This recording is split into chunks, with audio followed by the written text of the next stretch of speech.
नमो नमः। आज हम पढ़ेंगे समास प्रकरण। समास क्या होते हैं? समास व्याकरण के लिए बहुत ही आवश्यक होते हैं, इसलिए हम आज समासों के बारे में कुछ बताएंगे। देखिए, सम सनम समास, सम सनम समास, संक्षेप, इसका अर्थ है संक्षेप। संक्षेप अर्थ बहुत छोटा, बड़ी चीज को छोटा करके दिखाना। बहुत से पदों को मिलकर, बहुत से पदों को मिलकर एक पद हो जाना समास कहलाता है। बहुत से पदों का मिलकर एक हो जाना समास कहलाता है। तो देखिए, समसनम समास यानी कि संक्षेप करना। बहुत बड़ा पद है, बहुत बड़ा पद है, अब हम उसको छोटा करना है, तो छोटा हम कैसे करेंगे? उसके लिए ये समास बनाया गया है व्याकरण में। पाणिनि ने समास को इस तरीके से बनाया कि उसको संक्षेप करके उसको एक ही पद कर देना, बहुत बहुत बड़े पद को एक छोटे से पद में कर देना, वो समास कहलाता है। अर्थात बहुत से पदों को मिलकर एक पद हो जाना समास कहलाता है। इसमें पूर्व पद और उत्तर पद, दो पद होते हैं। इसमें दो पद होते हैं, पूर्व पद और उत्तर पद। समास में कुछ चीजें ऐसी हैं जो आपको विशेष रूप से याद रखनी पड़ेंगी, जिनको हम याद रखेंगे तो समास बहुत ही आसान हो जाएगा। अब समास और उसका विग्रह होता है, ठीक है। समास और विग्रह कैसे होता है? समास होने पर जो पद बनता है वह समस्त पद होता है, और समास के अर्थ को बताने वाले वाक्य को विग्रह वाक्य कहते हैं। अब आए समझ में कि समास तो क्या है? समास होने पर पद बनता है, एक पद बन जाता है समास होने पर, और वह समस्त पद होता है। और समास के अर्थ को समझना कि समास के अर्थ को बताने वाले वाक्य को विग्रह वाक्य कहा जाता है। विग्रह मतलब अलग करना। तो इसके समास के अर्थ को बताने वाले वाक्य को विग्रह वाक्य कहा जाता है, विग्रह वाक्य। अब समास विग्रह भी दो प्रकार का होता है। विग्रह जो वाक्य है वो भी दो प्रकार का है, लौकिक और अलौकिक, ठीक है। लौकिक विग्रह और अलौकिक विग्रह। लौकिक विग्रह में हमारा आएगा जैसे राज्ञ पुरुष, ये राज्ञ जो पुरुष है ये अपना, ये तो है लौकिक विग्रह में। राज्ञ पुरुष, राजा का पुरुष, ये तो इसका लौकिक विग्रह है। अलौकिक विग्रह कैसे होता है? जिसमें सब कुछ लिखते हैं। इसमें तो हमने शॉर्ट में लिखा है राज्ञ पुरुष, राजा का पुरुष, षष्ठी विभक्ति है इसमें। अब अलौकिक विग्रह कैसे करते हैं? राजन प्लस गस, गस षष्ठी विभक्ति में गस आते हैं। सुप आदि जो प्रत्यय होते हैं, जो हम आपको करा चुके हैं, सुप आदि प्रत्यय होते हैं, उसमें षष्ठी विभक्ति में गस आता है, ये गस आता है।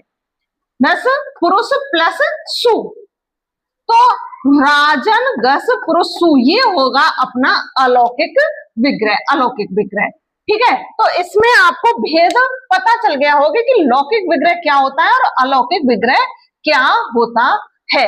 तो ये इसके विग्रह के दो भेद हो गए, लौकिक विग्रह और अलौकिक विग्रह। ये ऑब्जेक्टिव क्वेश्चन में भी बन जाता है कि समास विग्रह के कितने भेद होते हैं, या समास के विग्रह की परिभाषा क्या होती है। अब इसमें एक चीज होती है अपने उपसर्जनम पूर्वम, समास में विशेष याद रखने वाली चीज होती है उपसर्जनम पूर्वम। समास प्रकरण में सूत्रों में जो पद प्रथमा अंत यानी कि प्रथमा विभक्ति में जिस पद का अंत हो, आए समझ में कि प्रथमा विभक्ति में जिस पद का अंत हो उन्हें उपसर्जन कहते हैं। क्या कहते हैं? उपसर्जन कहते हैं। तो उपसर्जन हमारा पूरा हो गया कि समास प्रकरण में सूत्रों में जो पद प्रथमांत होते हैं, प्रथम पद में, प्रथमा विभक्ति में जिन पदों का अंत होता है उनको उपसर्जन कहते हैं। तो ये हो गया अपना उपसर्जनम पूर्वम। अब इसमें समास के भेद देखिए, वैसे तो समास 6 होते हैं, लेकिन संस्कृत में समास सिर्फ 5 प्रकार के बताए गए हैं। 5 प्रकार के समास होते हैं। ये ऑब्जेक्टिव क्वेश्चन भी होता है कि संस्कृत में समास कितने हैं, तो 5 प्रकार के हैं। अब देखिए 5 प्रकार के समास कौन कौन से हैं। पहला है केवल समास, दूसरा है अव्यय भाव समास, अव्यय भाव समास,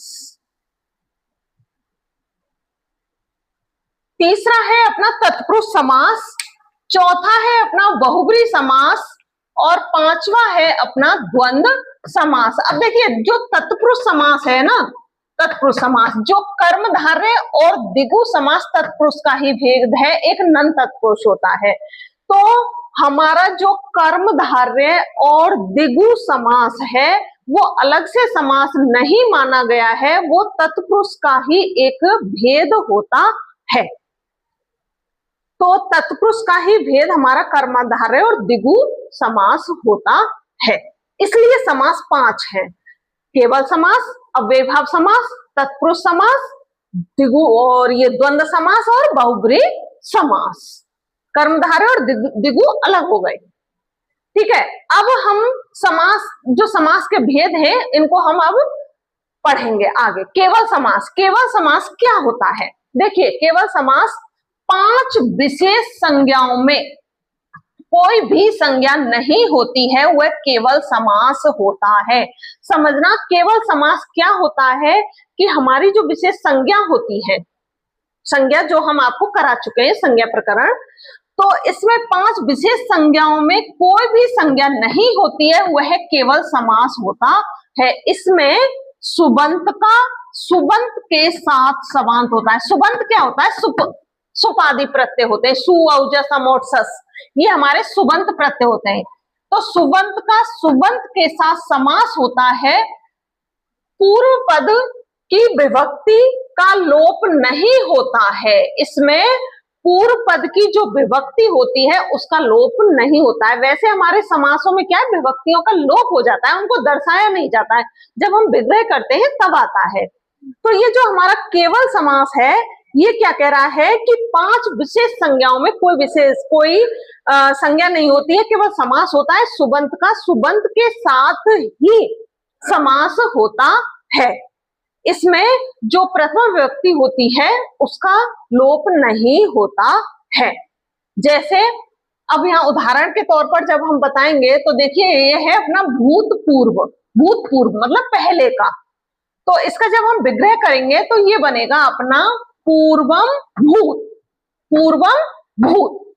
जो अपनी ये विभक्ति हुई है वो उसका लोप नहीं हुआ है, तो यहाँ पूर्वम भूत ये विग्रह करने पर जो पहले था, भूतपूर्व कहते हैं ना, भूतपूर्व प्रधानमंत्री, यानी कि जो पहले प्रधानमंत्री था। तो इसमें भूतपूर्व में केवल समास में इसका उदाहरण आता है। तो इसका जब हम विग्रह करते हैं तो विग्रह में आता है पूर्वम भूत। ऐसे ही दूसरा है बागार्था विव, बाग अर्था इव, बाग वाणी और अर्थ से युक्त।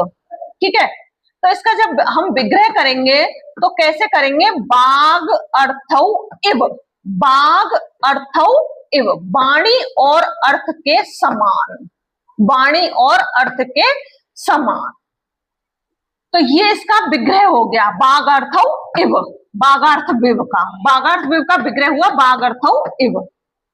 ऐसे ही सूत्र से एव, इसका भी विग्रह जब हम करेंगे तो ऐसे करेंगे, सूत्र से इव, ये इसका विग्रह हो गया।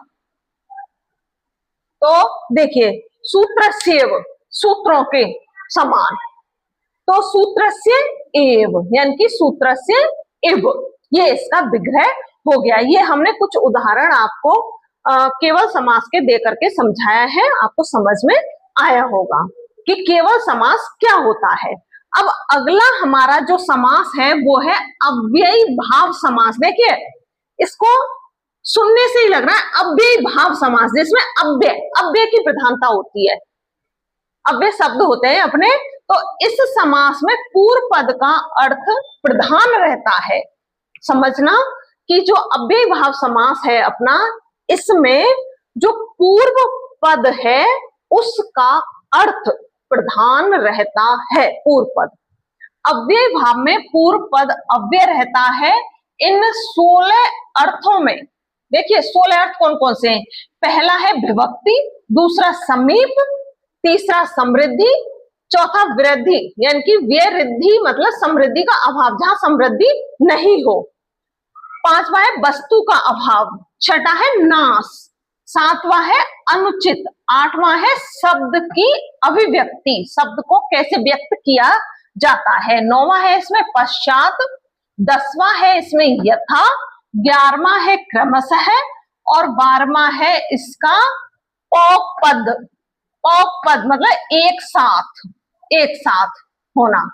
और 13वां है इसमें समानता, 14वां है संपत्ति, 5वां है साकल्य यानी कि संपूर्ण, साकल्य का अर्थ है संपूर्ण, और 16वां है अंत। तो ये जो 16 अर्थों में 16 जो अर्थ हैं, इन अर्थों में अव्ययी भाव समास होता है समझ में कि इस समास में क्या होता है? अव्ययी भाव समास में पूर्व पद की प्रधानता होती है और अव्ययी भाव में पूर्व पद अव्यय होता है। और ये जो 16 अर्थ हमने बताए, ये 16 अव्यय जो बताए हैं हमने, इनमें ये समास रहता है। और अव्यय का सुबंत के साथ नित्य समास होता है। सुबंत यानी कि सुपादी प्रत्ययों के साथ ये नित्य समास होता है, यह समास होता है। तो देखिए अव्ययी भाव समास में अब हम आपको कुछ उदाहरण देंगे, जैसे अदि हरि, अदि ये हम अपना अव्यय पद है, तो जब हम इसका विग्रह करेंगे तो अदि हरि, हरौ इति, ये अब इसका विग्रह हो जाएगा, हरौ इति। अधि तो क्या है? अपना अव्यय है, तो जब हम इसका विग्रह करेंगे तो हरौ इति, इस तरह से इसका विग्रह हो जाएगा। ऐसे ही उपकृष्णम, अब यहाँ अपना ये उपकृष्णम है, तो इसका जब हम विग्रह करेंगे तो ये आ जाएगा अपना कृष्णस्य समीप, कृष्ण के समीप, कृष्ण के पास, ये इसका विग्रह है, कृष्ण से समीप। उपकृष्णम का विग्रह जब हम करेंगे तो ये आ जाएगा कृष्ण से समीप, कृष्ण के पास, तो ये उप अपना अव्यय है। ऐसे इसमें अधि, हरि के अधीन, हरि अधि, अधि अपना अव्यय है, तो ये अपना अव्यय भाव समास होता है। तो अव्यय भाव समास इनमें हो गया, कुछ अव्यय आदि में। अब इसका हम आगे, जैसे ये है अपना नदी भिष्ट, अब देखिए समझना आप अव्यय भाव समास कैसे होता है। नदी भिष्ट एक सूत्र है, इस सूत्र से नदी वाचक शब्दों में संख्या वाचक में अव्यय भाव समास होता है।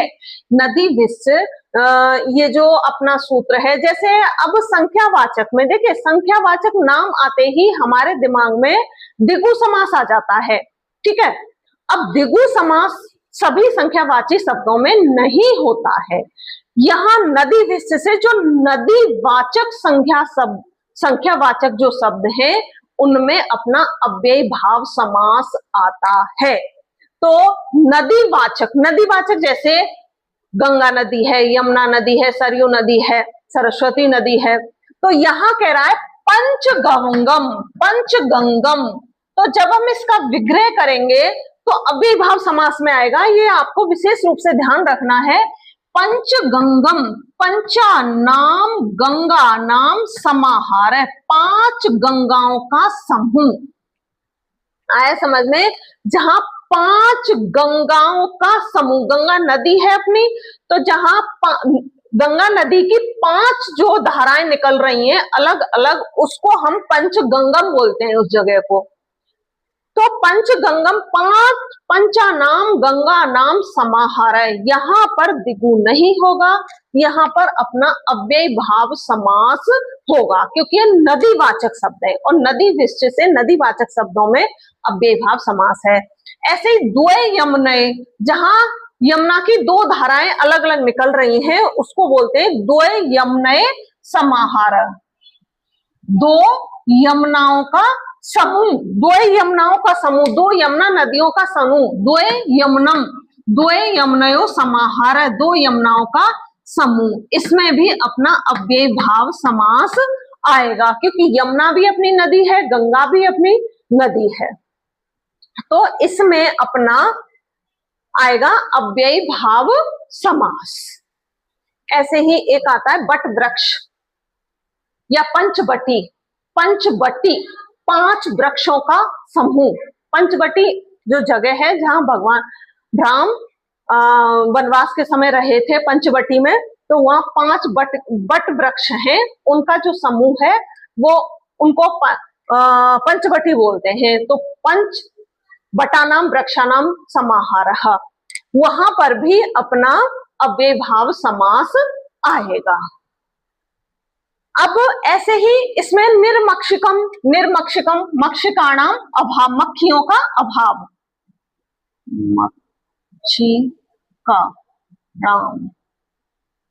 मक्षिकाणाम अभाव, ये इसका विग्रह हुआ है।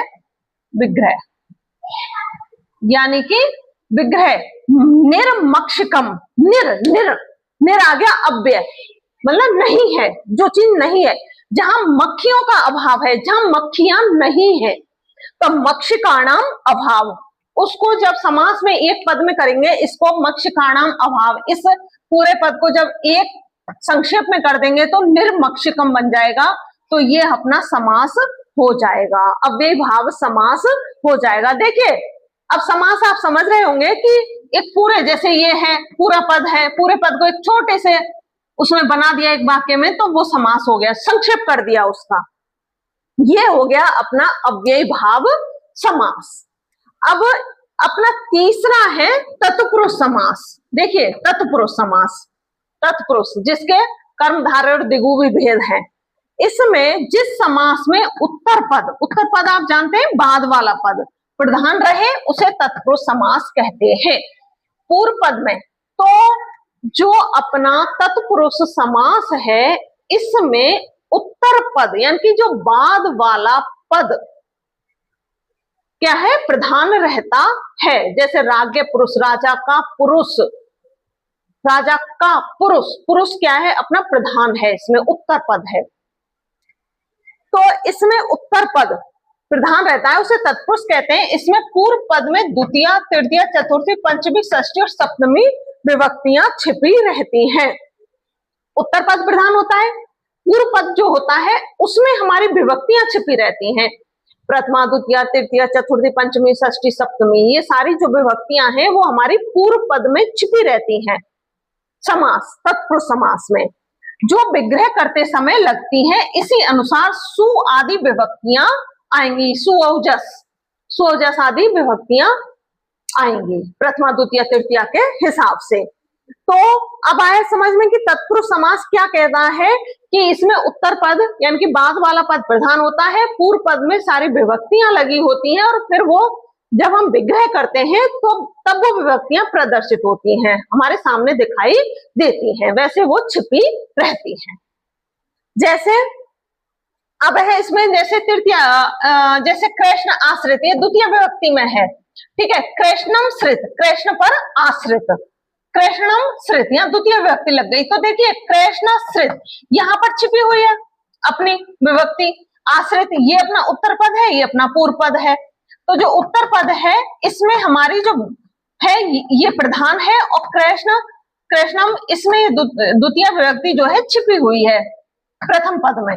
तो प्रथम पद में हमारी विभक्ति छिपी हुई है और हमारा उत्तर जो पद है वो प्रधान है, तो इसलिए कृष्णम श्रित, कृष्णम श्रित, कृष्ण पर आश्रित।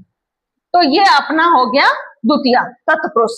अब ऐसे ही तृतीय तत्पुरुष का है हरिणा, हरित्रातः, हरिणा त्रात, हरि से त्रात, रक्षा करना, हरि से रक्षा पाना, हरि के द्वारा रक्षा करना। तो इसमें आएगा हरिणा त्रात, हरिणा ये तृतीय विभक्ति, देखिए तृतीय विभक्ति हो गई अपनी प्रथम पद में, त्रात रक्षा करना ये उत्तर पद है, ये प्रधान है, ये इसमें मुख्य है, ये गौड़ है। तो हरिणा त्रात, हरि के द्वारा रक्षा, तो ये तृतीय तत्पुरुष का विग्रह हो गया अपना। तो ये अब जैसे चतुर्थी में, चतुर्थी तत्पुरुष में क्या आता है, चतुर्थी तत्पुरुष में भूत बलि, भूत बलि प्राणियों की बलि। तो इसमें जब हम विग्रह करेंगे तो भूतोभ्यो बलि, भूतेभ्यो बलि, यानी कि भूतेभ्यो, चतुर्थी विभक्ति आ गई यहाँ पर हमारी, भूतों के लिए बलि देना, भूत प्राणियों के लिए बलि, प्राणियों के लिए बलि देना। तो इसमें ये जो उत्तर पद है बलि अपना ये प्रधान है, और भूतेभ्य ये अपना पूर्व पद है, इसमें अपनी विभक्ति है। जब विग्रह कर रहे हैं तो विभक्ति सामने आ गई, और जब यहाँ समास जो है यहाँ पर वो छिप गई, तो भूत बलि, भूतेभ्यो बलि। ऐसे ही पंचमी विभक्ति में आ जाएगा चोर भयम, चोर से डर, चोर से डर। तो इसमें जब विग्रह करेंगे तो आ जाएगा चोरात भयम, चोर से डर। तो चोरात भयम पंचमी विभक्ति आ गई अपनी, ये चोरात में पंचमी विभक्ति आ गई, भयम अपना उत्तर पद हो गया, तो चोर से डरना ये आ गया। अब षष्ठी, जैसे राजपुरुष, राजपुरुष, यहाँ षष्ठी में राज्ञ पुरुष, राजा का पुरुष, ये अपना षष्ठी तत्पुरुष समास हो जाएगा, क्योंकि संबंध बता रहा है यहाँ पर राजा का पुरुष, तो संबंध है इसलिए यहाँ षष्ठी विभक्ति है। अब ऐसे ही एक सप्तमी में भी यही आएगा। अब अगला इसका जो भेद करेंगे हम, वो आएगा अपना भेद कर्मधारय। पहला कर्मधारय तत्पुरुष समास, कर्मधारय समास, कर्मधारय समास तत्पुरुष का ही भेद है, इसलिए कर्मधारय समास क्या है, दिक् संख्य संज्ञायाम, दिक् संख्य संज्ञायाम, समझना, दिशावाचक और संख्यावाचक शब्दों का समानाधिकरण अर्थात एक आधार वाला तत्पुरुष की कर्मधारय संज्ञा होती है। इसमें दोनों पद विशेषण व विशेष्य, उपमान व उपमेय अथवा दोनों पद विग्रह करने पर प्रथमा विभक्ति में रहते हैं। अब देखिए कर्मधारय समास की विशेष पहचान क्या है, क्या है पहचान, देखिए आप, दिशावाचक और संख्यावाचक, ठीक है, दिशावाचक और संख्यावाचक शब्दों का एक आधार वाला होता है, समानाधिकरण, एक आधार वाले तत्पुरुष की कर्मधारय संज्ञा होती है, एक आधार, समानाधिकरण, समान आधार वाले। इसमें दोनों पद, जो दोनों पद है वो एक विशेष्य होता है, एक विशेषण होता है, एक उपमेय होता है, एक उपमान होता है। प्रथम पद जैसे विशेषण विशेष्य हो गया तो, और द्वितीय पद विशेष्य हो गया, प्रथम पद विशेषण हो गया, द्वितीय पद विशेष्य हो गया, प्रथम पद उपमान हो गया, द्वितीय पद उपमेय हो गया। दोनों पदों में, इसमें विशेष क्या है, दोनों पदों में विग्रह करने पर क्या आता है, प्रथमा विभक्ति आती है। कर्मधारय समास में सिर्फ प्रथमा विभक्ति रहती है विग्रह करने पर। अब देखिए कुछ उदाहरण आपको बताएंगे, तब आपके और अच्छे से समझ में आएगा इसमें। जैसे घन श्याम, घन इव श्याम। अब जब घन श्याम का हम विग्रह करेंगे तो हमारा विग्रह आएगा घन इव श्याम, उपमान और उपमेय। घन इव श्याम ये विग्रह हो गया घने, यानी कि बादलों के समान काला, घन मतलब बादलों के समान काला। तो यहां पर ये विग्रह किया जब हमने घन श्याम का, तो घन इव श्याम ये आ गया इसमें। ऐसे ही नीलो उत्पलम, नीलो उत्पलम, नीले कमल के समान, ठीक है, नीले कमल के समान। तो नीलम उत्पलम, नीलम क्या है, हमारा उपमान है, और उत्पलम हमारा उपमेय है। तो नीलम उत्पलम विग्रह करने पर यह बनेगा नीलम उत्पलम, नीले कमल के समान, नीलो उत्पलम। ऐसे ही कृष्ण चतुर्दशी, कृष्ण चतुर्दशी संख्यावाचक में आ गया, ये कृष्ण चतुर्दशी आती है। तो जब हम विग्रह करेंगे तो कैसे करेंगे इसका, कृष्ण चा असौ चतुर्दशी, कृष्ण चतुर्दशी, कृष्ण की चतुर्दशी। तो जब हमें इसमें विग्रह कर रहे हैं, इनमें प्रथमा विभक्ति है, दोनों पद विग्रह करने प्रथमा विभक्ति में है, इसमें ये उपमान और उपमेय है। यहाँ पर घने श्याम विशेषण और विशेष्य है, उपमान उपमेय विशेषण विशेष्य, इसमें घनश्याम में उपमान और उपमेय, और चतुर्दशी में दोनों पद हैं, इसमें दोनों पद प्रथमा विभक्ति में, कृष्ण चासौ चतुर्दशी। तो ये हो गया अपना कर्मधारय समास, कर्मधारय समास। एव, मन्य, ये इसमें शब्द आते हैं कुछ समानाधिकरण वाले, एक आधार वाले। तो ये अपना दिशावाचक और संख्यावाचक जो शब्द हैं उनमें अपना कर्मधारय समास होता है। बहुत सारे उदाहरण हैं ऐसे, अभी हम आपको बता देंगे। और उदाहरण आगे जो अपना है वो है दिगु समास। देखिए दिगु समास क्या है। दिगु, दिगु सुनते ही आ जाता है संख्यावाची, संख्या पूर्वो दिगु, संख्या पूर्वो दिगु इसमें ही लिखा हुआ है, अर्थात संख्यावाची जिसके पूर्व में रहे, संख्यावाची शब्द, संख्या पूर्वो दिगु, संख्यावाची शब्द जिसके पूर्व में रहे वो दिगु समास कहते हैं। यानी कि जिसके पूर्व में जिस पद है उसके पूर्व में संख्यावाची शब्द है तो वो दिगु समास होता है। दिगु समास होता है। इसके 3 प्रकार होते हैं दिगु समास के। तद्धित प्रत्यय के अर्थ में पहला, दूसरा उत्तर पद परे रहते और तीसरा समाहार अर्थ में। इसका समस्त पद एक वचन व नपुंसक लिंग में होता है, एक वचन नपुंसक लिंग में होता है। ये आया समझ में कि दिगु समास क्या है। इसको समझना, सिर्फ संख्या संख्या से काम नहीं चलता है, इसमें पूर्व में संख्या होती है, संख्यावाची होता है, वो दिगु समास होता है। इसके 3 प्रकार होते हैं, तद्धित प्रत्यय के अर्थ में, उत्तर पद परे रहते और समाहार अर्थ में, 3 उनमें, ठीक है, 3 इनमें, तद्धित, उत्तर पद परे रहते और समाहार अर्थ में। इसका जो समस्त पद होता है वो एक वचन और नपुंसक लिंग में होता है। अब जैसे पंचगवम, 5 गायों का समूह, जब हम इसका भेद करेंगे, विग्रह करेंगे तो पंचगवम, पंचा नाम गवाम समाहार, समाहार अर्थ में, ठीक है। तो ये इसमें क्या हो गया, तद्धित प्रत्यय, पंचा नाम गवाम समाहार है, ये विग्रह करने पर पंचगवम बन जाएगा। ऐसे ही शताब्दी, शताब्दी, शताब्दी में शतानाम अब्दानाम समाहार, 100 अब्दों यानी कि वर्षों का समूह। शताब्दी, शताब्दी यानी कि शत अवधि, शतानाम अब्दानाम समाहार, इसमें संख्यावाची आ गया शत, 100 वर्षों का समूह, ठीक है। ये आ गया अपना शत, इसलिए ये संख्यावाची है, समूह है, तो यहां पर दिगु है और पंचगवम इसमें भी दिगु है। अब ऐसे ही अपना आएगा अगला नन तत्पुरुष समास, नए तत्पुरुष समास। न तत्पुरुष समास, ये भी समास का, तत्पुरुष समास का ही एक भेद है। इसमें क्या है, नए तत्पुरुष में न लोपो नए, ना लोपो नए, अर्थात निषेध अर्थ में होता है, ये ना का लोप हो जाता है इसमें और अशेष रहता है।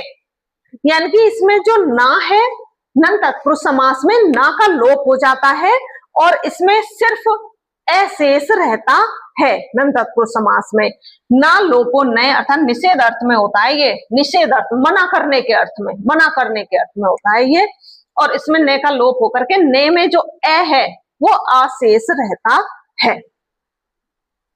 और यह तत्पुरुष का ही एक भेद है। जैसे अब्राह्मण, अब्राह्मण ये है, तो यहां जब विग्रह हम करेंगे तो इसका आएगा न ब्राह्मण, ब्राह्मण नहीं है, ठीक है, ये इसका विग्रह है। तो इसमें अपना नन तत्पुरुष समास आएगा, जो ब्राह्मण नहीं है, अब्राह्मण जो ब्राह्मण नहीं है। ऐसे ही से अनस्व, अनस्व न अश्व जो घोड़ा नहीं है, जो घोड़ा नहीं है, ये इसका विग्रह है, ठीक है। इसका विग्रह ऐसे करेंगे, फिर ये विग्रह है इसका, न अश्व जो घोड़ा नहीं है। तो इसको पहचानना कि नन तत्पुरुष समास कैसे होता है, कहां कहां नन तत्पुरुष समास होता है, जहां ने का लोप हो जाता है, अशेष रहता है उसका। जब हम विग्रह करेंगे तो वो ने हमारा आएगा, अब्राह्मण, न अश्व, अनश्व, न अश्व घोड़ा नहीं है, जो ब्राह्मण नहीं है। आदि और भी बहुत सारे ऐसे शब्द होते हैं इसमें जो हमें दर्शाते हैं कि नन तत्पुरुष समास आएगा। ऐसे ही अगला है अपना बहुब्रीहि समास। देखिए बहुब्रीहि समास क्या होता है अपना। अब बहुब्रीहि समास, इसमें क्या होता है, अपने बहुब्रीहि समास में ना प्रथम पद प्रधान होता है, ना उत्तर पद प्रधान होता है, अन्य ही पद प्रधान होता है। भाई अब तक जितने ये जो समास पढ़े हैं अपने, यहां तक जो समास पढ़े हैं, इन सब में क्या रहा है कि या तो प्रथम पद प्रधान रहा है या उत्तर पद प्रधान रहा है। लेकिन बहुब्रीहि समास में समझना, इसमें अन्य पद ही प्रधान होता है, ना प्रथम पद प्रधान होता है ना उत्तर पद प्रधान होता है। देखिए बहुब्रीहि, शेषो बहुब्रीहि, अन्य पदों में बहुब्रीहि समास शेष रहता है, इसमें अन्य पद प्रधान होता है, दोनों पदों से अन्य अर्थ निकलता है। दोनों ही पदों से कोई अन्य ही अर्थ निकलता है, वो होता है अपना बहुब्रीहि समास, जिसमें अन्य ही अर्थ निकलता है, जो हमारा शब्द है उसका कोई दूसरा ही अर्थ निकले। जैसे पीतांबर है, ठीक है, अब पीतांबर में अपना कैसे करेंगे, पीतम अंबरम यस्य से, पीतम अंबरम यस्य से, ये इसका विग्रह है। देखिए पीतम अंबरम, पीतम अंबरम यस्य से, पीतांबर, पीले हैं वस्त्र जिसके ऐसा वह, पीले हैं वस्त्र जिसके ऐसा वह, भगवान विष्णु, भगवान कृष्ण। तो पीतांबरम, पीतम अंबरम यस्य से, तो इसमें देखिए समझना, इसमें पीतम, पीतम ना तो पहला पद प्रधान है, अंबरम ना बाद वाला पद प्रधान है, बल्कि इसमें अन्य ही पद प्रधान है, अन्य ही अर्थ निकल रहा है इसका। पीले हैं वस्त्र जिसके ऐसा वह, पीतम अंबरम। ऐसे ही नीलकंठ, नीला है कंठ जिसका ऐसा वह, नीलम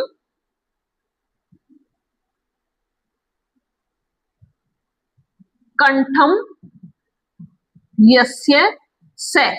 तो देखिए इसमें नीलकंठ, नीलकंठ किसको बोलते हैं हम, भगवान शिव को, क्योंकि उन्होंने अपने जो गले में हलाहल शिव को धारण किया था, तो इसलिए भगवान शिव नीले हो गए। उनका जो कंठ है वहां नीला है उनका, क्योंकि वहां उन्होंने विष है उनके कंठ में। तो नीलम कंठ, नीलकंठम, नीलम कंठम यस्य से, नीला है कंठ गला जिसका, नीला है गला जिसका ऐसा वह, कौन, भगवान शिव।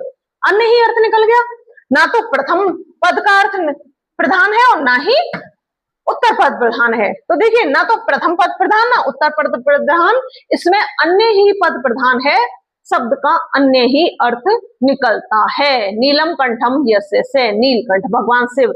ऐसे पीतांबर, पीला है अंबर जिसका ऐसा वह, लंबोदर, लंबा है उदर जिसका ऐसा वह, कौन, भगवान गणेश।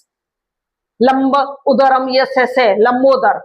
तो जिसमें अन्य ही अर्थ निकलता है, अन्य ही पद प्रधान होता है, वो हमारा बहुब्रीहि समास होता है। बहुब्रीहि समास थोड़ा भिन्न होता है इन सब समासों से, इसलिए इसको पहचाना बहुत आसान होता है कि इसमें अन्य ही अर्थ निकलता है, अन्य ही पद प्रधान होता है। तो ये हो गया अपना बहुब्रीहि समास। अब अगला जब हम समास करेंगे वो है हमारा द्वंद्व समास। देखिए द्वंद्व समास, द्वंद्व समास की एक विशेष पहचान होती है, इसमें च और आता है, और चा अर्थे द्वंद्व, चा अर्थे द्वंद्व, अर्थात च मतलब और, अर्थ में प्रथम पद में द्वंद्व समास होता है।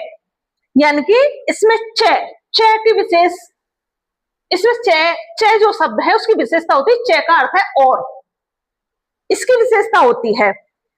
यह जो है प्रथम पद जो है चार प्रकार का है, समुच्चय अर्थ में, अनवाच्य में, इतरेतर, योग और समाहार। कई बार कंपटीशन के एग्जाम में भी आ जाता है, बहुत छोटी छोटी चीजें होती हैं जिसको हम ध्यान नहीं रखते हैं कि द्वंद्व समास के कितने भेद होते हैं। तो द्वंद्व समास के अपने कितने हो गए, चार भेद, चार भेद। अब चार भेद कौन कौन से हैं, ये समुच्चय, अनवाच्य, इतरेतर, योग और समाहार, ये द्वंद्व के चार भेद होते हैं। अब और इसमें क्या होता है, और आता है, चे अर्थ में आता है, ये चार थे द्वंद। इसमें जैसे पाणी पादम, पाणी चे पादौ चे, हाथ और पैर, ये इसका विग्रह है, हाथ और पैर, पाणी चे पादौ चे। पितरौ, पितरौ समाहार अर्थ में आता है ये, माता चे पिता चे, माता चे पिता चे, माता और पिता, माता और पिता, पितरौ। देखिए इसमें पाणी और पादम, इसमें क्या है, दोनों ही पद प्रधान होते हैं, इसमें दोनों ही पदों की प्रधानता होती है। ऐसा नहीं है, दोनों पद समान प्रधान होते हैं, समान रूप से प्रधानता होती है दोनों ही पदों की। पाणी चे पादम चे, इसी में भी पितरौ, माता चे पिता चे, माता और पिता दोनों। तो ये द्वंद्व समास में इस तरह से ये आते हैं। अब अपना द्वंद्व समास, ये द्वंद्व समास हो गया।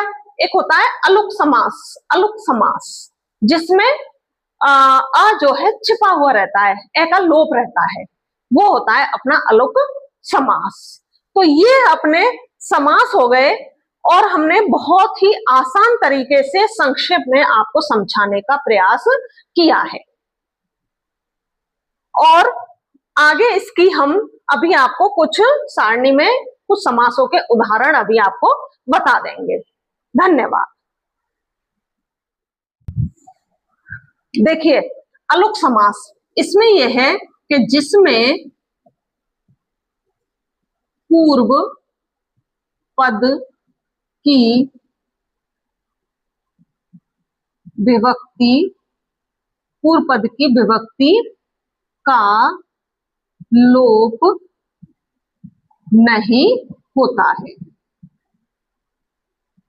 मतलब जो अलुक समास है अपना, इसमें पूर्व पद की विभक्ति का लोप नहीं होता है। जैसे आत्मने पदम, तो यहां आ जाएगा आत्म,